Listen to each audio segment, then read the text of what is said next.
mga hampas lupang construction boy, mga timawa. Ito guys, welcome to Mang Landos Vlog. Chismisan tayo. Pag-usapan natin guys, yung mga construction boy, yung mga hampas lupang construction boy, mga timawa sa tingin ng mga mayayaman na iba. Yung iba lang ha, yung ibang mayayaman kasi ganun ang tingin nila pag ikaw isang construction boy lang. Kadalasan na mga ganan yung mga mindset, yung mga mayayaman, yung hindi naman lahat, pero halos kadalasan na mababa talaga ang tingin nila sa isang construction boy. O ngayon,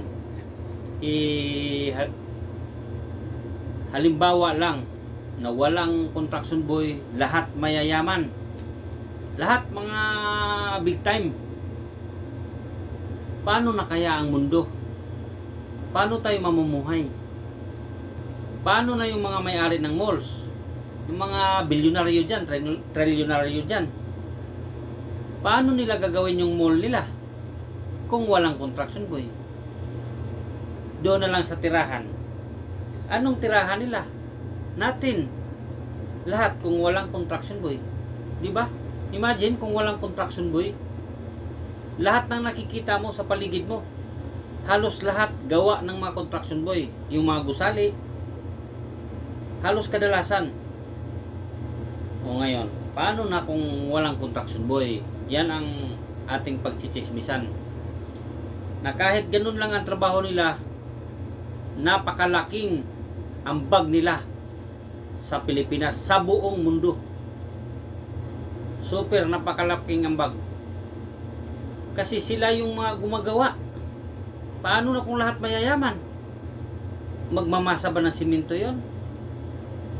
Magpapalitada ba yun? Hindi. Kasi mayaman lahat eh. Kaya hindi natin pwedeng maliitin ng mga construction boy. Dapat ipagmalaki natin sila. Kasi napakalaki ang ambag nila sa lipunan. Kaya sa lahat ng mga construction boy, saludo kami sa inyo. Kahit ako, iba naman yung skill ko. Di man ako marunong mag-construction. Mahirap lang ako. Barbero naman ako. Doon naman ako sa paggugupit. O kahit doon sa pagka-barbero, kung walang barbero, okay lang din. Kasi yung iba, kaya namang gupitin nila sarili nila, sa anak nila, ano. Okay lang. Kahit kutab-kutab, at least magugupitan yung buhok nila. Pero ang construction boy, pag yan ang nawawala, wala na. Walang mangyayari sa mundo. Wala tayong tirahan. Wala yung mga malls na yan.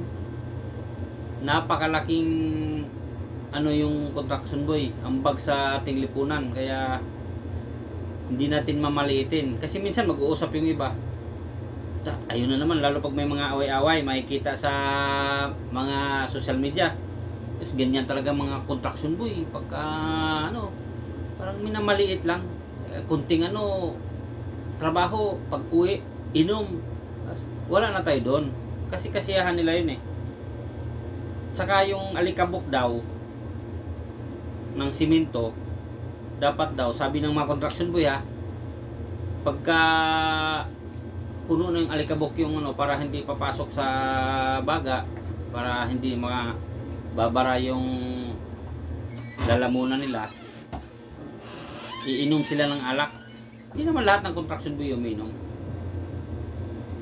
Pero malaking taas ng respeto ko sa lahat ng mga construction boy. Mabuhay kayo. Ayan guys, yan lang yung pagchichismisan natin ngayong araw. Kung sa mga hindi pa nakapag-subscribe, mag-subscribe na para ma-update kayo sa mga pagchichismisan natin next upload.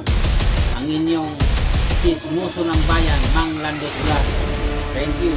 Paki-subscribe guys.